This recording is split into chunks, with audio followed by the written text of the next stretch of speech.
Hi, my name is Ralph Kudak. I am honored to have been asked by the Illinois High School Officials Association to be one of the speakers for this year's training for football officials. I'm going to speak today about outside the lines.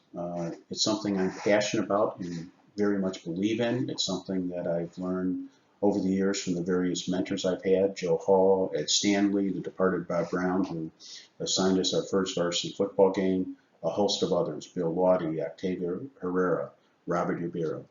All comes down to the fact that we need to be prepared and ready. And while we focus in on mechanics and rules, in many cases, just like in life, what we do outside of those two areas counts. And it might actually count more to our success than actually the application of the rules or how we perform our mechanics. Now, again, I don't want to downplay the role of mechanics and rules, and we do. Those are baseline. That's everything that everyone expects from us. But I translate a lot of the success that I have on the football field into business and vice versa. And most of us know that in business, many of the most successful things happen before or after a meeting, not during a meeting. We need to remember in the movie Jerry Maguire how she said, "You had me hello." We only have a chance to make a first impression once, and that's before the kickoff. And in my view, we need to have a credibility bank. We need to continue to put points in that credibility bank. We showed up on time, we're prepared, we're dressed well. They know we're there and we'll take this game seriously. All of those things build trust and credibility so that as something happens, and something will happen in the game, the coach will be know that we'll move on, and the coach will know that we could pull a little bit of the credibility points out of that game because of the way we became prepared and focused. He knows that the situation didn't happen just because we were unprepared and disorganized. And I always view the second half as a second chance to get it right. Um, and we also have to remember there's many different shareholders in this game. There's players, there's coaches, there's assigners, there's the chain crew. All of those people are involved in looking and eventually having a role in evaluating us and potentially how far we go in our career as officials. In terms of our crew, just a little background, we've been together for a number of years. We were fortunate enough and honored enough to do a state final in 2017, and we're really focused in on getting back as soon as we can. In terms of this whole aspect of before the lines, I purposely put this picture up. We're a pretty good looking crew. Um, we always make certain that we're dressing right, dressing appropriate for the weather, have clean, fresh material. We kind of pride ourselves in our jackets and a few other things we wear. Why is it important? Who would you like to officiate your game? A crew that looks like that, or someone that shows up, stands in the end zone, talking with their on their cell phone, or individuals that are joking and laughing on the sideline. So again, outside the lines, what it means is before we walk in and step through those lines, we should have the appearance that we're ready to go and ready to execute. Part of being prepared is roles within a crew. So we have identified within our crew, I am the crew chief. I handle a lot of the administrative items, which is a lot of what we're going to talk about today. Scott and Mike really focusing on the rules so that we're able to execute from that aspect. Gene, we call him General. He's our referee. And Tim focusing on mechanics. So again, there's rules, there's mechanics, and then there's everything else. And we've divided our crew responsibilities to ensure that all those aspects are covered. The other thing to point out in terms of always being prepared, all games count. So I'm going to flash up some numbers. I mentioned we did a state final a couple years ago. Here we are after having done round 3, hoping to move up in our career after the first 3 games. The point differential is 169 to 30. Clearly, we didn't have very many good games early in that season. Even the whole season, the point differential was, you could see it was 773 to 257. So, we got the schedule, we worked the games, we had some interesting games, we became experts in running clocks. However, we must have worked those games in an appropriate manner because, again, we were rewarded in terms of doing a state final. What happens in that state final? It's 21 to 20, and it's really decided on the last play of the game. So as we get your schedule, it's important to know that every game counts. You don't know who's in the stands, and you don't know what game is actually going to be counted when someone begins to evaluate who you are. You have to be prepared. Again, every game is important to someone. At least it should be to you, and anything could happen. This is just an example of early on. One season, this happened to be a Saturday morning game, and we had a tape, and it all looks good, right? Something a little bit happened, and here I am. I was focused in on something I shouldn't have been, which was pushing and shoving, and it looked like that punt was just going to be grounded. It didn't. The gentleman picked it up and ran, and clearly I was not in the best position to see that play. It could happen to all of us, but again, we need to be prepared for anything that could happen in the game. In terms of our crew, you need to show up ready. We once had an onside kick, the first play of the game, that ended up being an important play. Unfortunately, in terms of being organized after games, we actually had a death at the end of one of our games, and affected how we ended the game, affected some follow-up that we need to do. We've had instances of racial slurs, we've had ban instances, we've had opposing coaches locked out of press boxes. We once were at DeKalb when before they built their new field. There was around a 15-foot drop-off at the end of the end zone. We looked at that. We got there early. We then, much like they did in Wrigley Field a few years ago with the Big Ten game, decided that we were going to shift the field around depending upon where the play is going to go.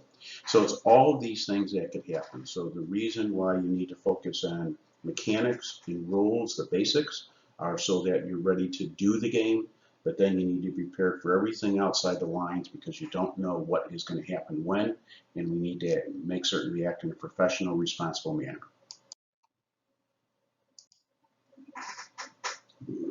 In professionalism, people always talk about word, phrases, and thoughts. Here's a lot of common phrases. Our crew, in terms of moving forward, we want to make certain that whatever we do is big in terms of making decisions.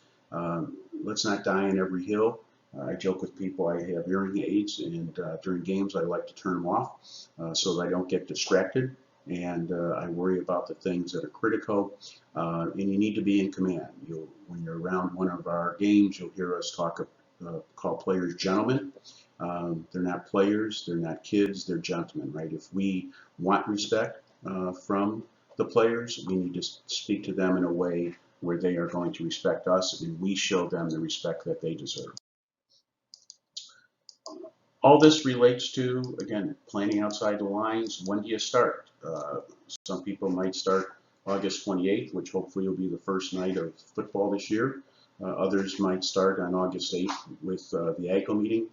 Maybe you start today. I can tell you our crew started with letter F. At the end of our last game, we sat in the locker room, we went out to dinner, we chatted about what was good and bad about the prior season. We reconfirmed that we're committed to staying together and focusing on getting better. A few things that we all wanted to do over the summer with the focus of continuing to move forward in our career and hopefully someday be rewarded with a second state final.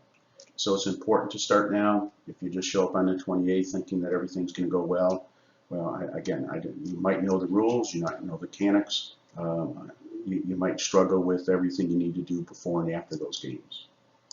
Just the sooner the better. Again, what we do talk about is goals. You need to be real, you need to execute, you need to stay in shape. All those things are important. I have a goal in terms of what I would like to do in football. I also have some goals as it relates to lacrosse. But again, you have to be real. If you want to do a state final, there's things you need to do to earn the trust and respect of coaches and players and the IHSA assigners to actually get there. And kids are getting older every year, so we need to stay in shape. There's a number of different ways that we talk about as a crew, going to clinics, reading some magazines. There's a few websites. We personally do a lot of scrimmages. Last year we probably did 4 or 5. For us, the best way to stay in shape, the best way to react is actually do scrimmages and see. We also do a lot of passing camps. We do rotate positions, particularly during underclass games, which we like to do to get ready for the varsity game, so that we understand positions. You also need to talk about crew changes. Our crew is getting a little older, and we're beginning to talk about how much longer we're going to be doing this. So those all need to be talked about and planned ahead. In terms of outside the lines, right, what do we need to do before the game? So this is an example of our game week. The Friday, a week before the game. So if there is going to be a game a week from Friday, the Friday before that, I've actually sent an email to the whole school. It includes an introduction letter, a crew list, and W-9s, although W-9s now with the advent of how people are paying with Arbiter might become less important. What I'm really trying to do is to get details to the athletic department as quickly as we can, so that they know that we're ready, they know we're prepared, we know we're showing up. In some cases, in the old days, it allowed us to get paid because we would actually be able to get checks at the game because they had all of our information to make a check run. And again, we want to make certain that when we show up, we're focused on a game and all of the administrative things are done before that game. So this is, if people want to contact me via email, which is at the end of the slide, be happy to share, but this is the letter that I send out every Friday, again, 8 days before the game, to not only the AD, but also the administrative people. Probably 50% of the time I get the details from the administrative person, not necessarily the AD. Just want to confirm the location, who's playing, again, W-9s and other information. I am asking where we should park so that we don't waste time. There's a whole process right now because of field clocks in terms of how we officiate it, so we want to know that. In any other details that might become important. So again, all we need to do on a Friday is focus on getting to our cars, getting to the game on time, and be ready to execute.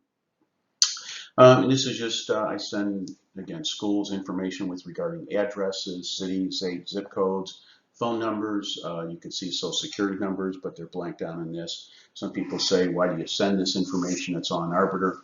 The answer is yes, but some schools might not use Arbiter, and even though they pay through Arbiter, I'm not certain what they need to do in terms of getting payments through, so I always prefer to provide more information than less.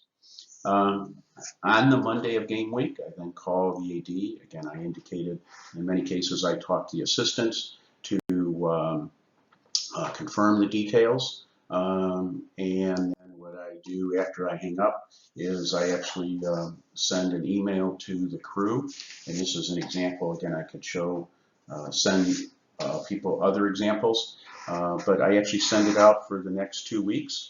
So right, we have this week's games going on, the following week games going on. If they're subbed, I begin to proactively alert them weeks in advance where they're going to be working with us. And then for our crew, I begin to make certain we have the address, the location, the time, when we're getting there, what the crew is going to be in terms of our lineup if we're going to change, where we're going to park, etc. All things that, again, the crew doesn't have to worry about where we're going, where we're headed. On Wednesday of each week, we do a couple interesting things. We all have careers. But some of us spend more time doing different things. So this is actually our pregame information that gets sent out every week by Mike. Again, reminding people where we are, when in doubt questions, and then this is what we begin to use in terms of a case place to review, so that we have something to read about before we get there. Again, planning ahead. So we hope we have read this and reviewed this before we get into the locker room. You need to be prepared because anything could happen in your game. This game occurred a couple days after there was an issue at a college game in terms of how it ended, and we had talked about it. We knew exactly what we wanted to do. So what happens in this game, it's the end of the game. You can see the quarterback throws the ball. That ball, if you know Hanson Stadium, ended up in the stadium seats. You can see there's no time left on the clock. But we had talked about what the college crew had done. We had talked about what we wanted to do. That happened. We quickly got together as a crew. We quickly spoke to both coaches, indicated what the status was, what the ruling was, and we left the field. And if we hadn't talked about it before the game, maybe we would have gotten it right, maybe we didn't. But I think the whole way we rehearsed and how we handled it with both coaches made the end of that game much more easy to handle, both from our aspect. I think both coaches appreciated how we handled that game without any disruptions, and for sure much better than the crew did in the college game the week before. Huddle is very important to us, and I hear a lot of people say they use Huddle, and we ask for all these tapes, but along with getting the tapes, there's something that you need to do with those tapes. So this is actually what a couple of us do every week when we do get that Huddle recording. We go through and analyze. These are all the play numbers. So we begin to identify plays that we were concerned about before the game, or I should say after the game. In some cases, we pick something on the tape that we didn't see, but we actually want to highlight that, write it down, take notes, and this really becomes, for the most part, our pregame now, which is just spending time reviewing Huddle, talking about those key plays, and beginning to figure out what we would know differently. Thursday, we're all a little different in terms of Thursday, but as I've indicated a few times in this tape, our crew just loves doing football. Typically, we review the pregame. We get packed and ready to go so we don't forget anything. Work a game. I could tell you that our crew sometimes picks up freshman games and other things just to hit the field the day before a varsity game. Some cases we work together. In many cases, we try to split up and work with younger officials to try to mentor them. And the older I get, the more I pay attention to what I eat the night before, how much water I drink, so that I'm physically prepared for that game. Friday, again, the older I get, the more I watch my diet and drink water and get prepared for that. We typically try to arrive about an hour and a half before the game starts. That allows us to watch the underclass game. In many cases, that gets our mind into the game. Also allows us to provide some insight to those younger officials. And then we dress. As I indicated, a lot of our pregame is focused in on Huddle now, as well as the playlist to review those. And we relax. We like to enjoy, we like to have fun, and so along with looking at Huddle and reviewing some pregame things, we just take some deep breaths and get ready. Equipment, need to be prepared again. What are we going to wear? How are we going to wear it? Short sleeve, long shirts. We have long sleeve jackets, short sleeve jackets. And then what are we going to do, right? Who is going to have the ready ref? Do we have a clip? We generally take out extra whistles and bean bags in case something's going to break. Down indicators. We just all make certain that we double check each other, that we have all the things we need, as well as some backup material. A coin, right? In many cases, we take 2 or 3 coins out. Because again, I think there's a famous Monday or Thursday night game where they didn't have a coin when they went to the coin flip. And we just, again, make certain that we look like the professional crew that we want to be. As we get to the field, we do it as a crew. We do have a normal way of how we walk the field to make certain the field is clean and things are organized and there's no soccer posts or whatever on the field. We still take out an old Jay Lyons rule. There was once an issue that the crew asked for some free food at a school, and they got mad because the officials didn't pay for it. So I always take a $20 bill out with me in my wallet, in my back pocket, in case we need to pay. And then we go through our normal routine, right? We visit the press box and we visit the coaches. Part of, again, looking to be prepared, you go up to the press box. Everyone probably has some type of handout that they provide. We provide one to the clock operator, right? Little things. We have the logo of the home school there. So someone's thinking, boy, these guys at least thought about something, that they're bringing something to me with our own logo. Also, for some of you that follow us around, these are laminated, so 2 or 3 years later, if we go back to the same school, in many cases we find the laminated card is what someone's still using. Hopefully there's been no, in this case, timing changes before that. We do the same thing with, in terms of signals. Again, a card laminated with the logo. Tim, our back judge, uses that material to talk to the people in the press box. So again, I think they know we're prepared and we're serious about what we're doing. Crew cards. I was once with a playoff crew in my younger days, and that's how their playoff crew looks. You hand that to the coach, and he's going to say, "What is that?" You know, this is the playoff. This is the crew that we use. Pictures, logos, dates, coaches' names. So again, you hand this to a coach at the beginning of the game. You know, and we dress nice, we look nice. Well, someone spent some time at least looking up coaches' names and doing some things, clearly something that we want to focus in on, and they know that we're prepared for this game. For our coaches meeting, so we don't forget anything, this is old, this will be redone this year. Mike does prepare. Again, I indicated Mike's one of the rules guys. We have a card that lays out everything that we want to talk about, points of emphasis. So if there is any excitement or distractions or something early in the game, we could always point to this card during that particular session and make certain we cover everything and don't get in the habit of maybe talking too fast or skipping over irrelevant points. Overtime, we have a card that, again, this is not going to be this year's, so it'll be redone, but we actually bring out an overtime protocol call. Number one, it allows us to remember and not forget anything. And a couple years ago, we had quite a few overtime games. One of them was critical, and the coaches were a little confused in terms of what the rules were. And they asked us during the coin toss.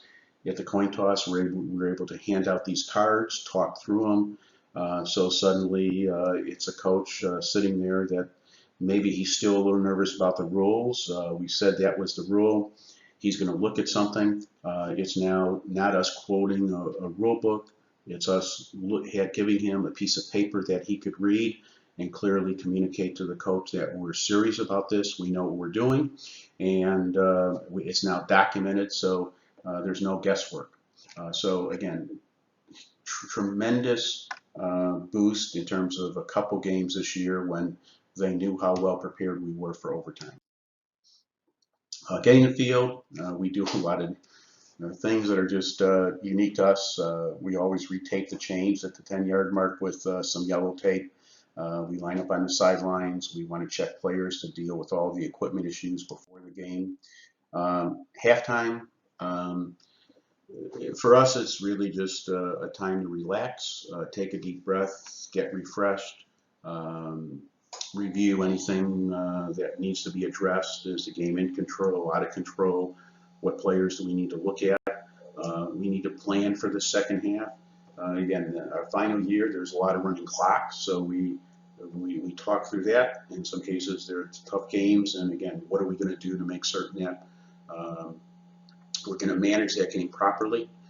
We do, in certain times, talk with coaches about anything that we're concerned with in terms of game, and it's really a new game. So again, this whole idea is being outside the lines, right? Make certain that when you walk out at walk over that line at halftime, that you're focused. You use the halftime for your own benefit to get prepared for that second game, and it's just not some free time that you could sit around and joke and then think you could just pick up exactly where Again, you need to be prepared for anything that's going to happen in a game. We were at Hanson late in the season. This is actually a playoff game. We had talked about the weather, how bad that field is. It's concrete, it's tilted, everything else that anyone who's been at Hanson before close knew. We thought there might be something unusual, and here's this punt. It's rolling, it's rolling, it's rolling. We kind of calmly just dealt with the situation. We knew how to react.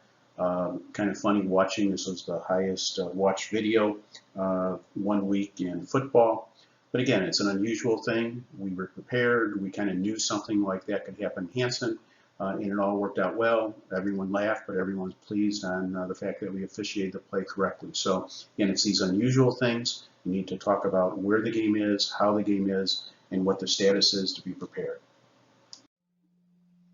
Getting off the field, we always do it as a group. We go directly to the locker room. We don't stand around. We sometimes review the game, but we need to be very careful, right? In most cases, you're in a locker room or a coach's room where someone could hear. So we very seldom talk about the game in any detail while we're there. We change, we clean up. If they gave us towels, right, we don't leave it like my daughter, her room, like she did when she was 6 years old. We say goodbye and we thank you. We don't try to sell a watch, right? It's just yes, sir, no, sir, and then for us, it's dinner. After we leave, we do go to dinner. We do take notes. Again, we're cautious to where we are, so we know we can speak freely where we're eating, or if we're in a sensitive area, we are careful what we say. On the way home, maybe some cases from the locker room, or fortunately we've not had to do that in a long time, we call the assigner as quickly as we need to for an issue. Again, we haven't had to do this very much in terms of reporting to IHSA ejections, concussions, and I make that huddle request immediately after the game via email to a coach. This is actually what the coach sees. Again, who we're doing it, why we want it. A reminder helps with top 15, and we actually ask for some feedback. The morning after, we complete our notes. We send some emails if we need to. We review games with crew members. In many cases, a lot of us are working Saturday morning together, and we use that to debrief so we can begin to get ready for the next week. Huddle has been very, very, very important to us in terms of how we communicate as a crew, communicate to a signer, communicate to coaches when we do see something. There's because I do send that email. In some cases, we get some nice quotes back, like we did from a friend indicating that we had done a good game, asking us for feedback. There was once, this is old, but it was a fairly critical game, an unusual play at the end, and he was just questioning something of that last play. And communicated with the assigner. We chatted about it. We both looked at what the tape was. We went through and agreed with the assigner that we were going to follow up, explain to the coach exactly what we saw, what we did. The end result was got an email back, and this coach has been kind of on our side for a long period of time because he knew, first of all, when we showed up, we were prepared, we were focused. And then after the game, he had a concern, a valid concern, and he saw how we took the time to actually truly look at the tape, truly communicate to the assigner and everyone else who was involved, and then got back to him. And a year or so ago, we saw him. He still not only remembers the play, but he saw the disciplined way that we followed up and gave him the information. In closing, again, I want to thank the IHSA for asking me to be part of this year's e-learning process for football officials. I want to thank everyone who spent the time watching this video. Hopefully you found one nugget that you could take out of this and help improve your game for next year. And again, we need to focus on mechanics, we need to focus on rules, but again, pay attention to the soft things, the things that we do before a game, during halftime, after a game, that allows us to build credibility. the fact that we're professional, the fact that we're prepared, the fact that we're organized, putting things in that credibility piggy bank so that when something happens in a game, which it will, we have that bank to draw on, refer back to, so that hopefully in those trying situations, we get through it with as little damage, as little issues as possible. And again, because coaches and the people around us know that we're all human, we're all going to make a mistake, but we came prepared and focused, and our intent was to do the best game possible. So again, thank you. Have a great season.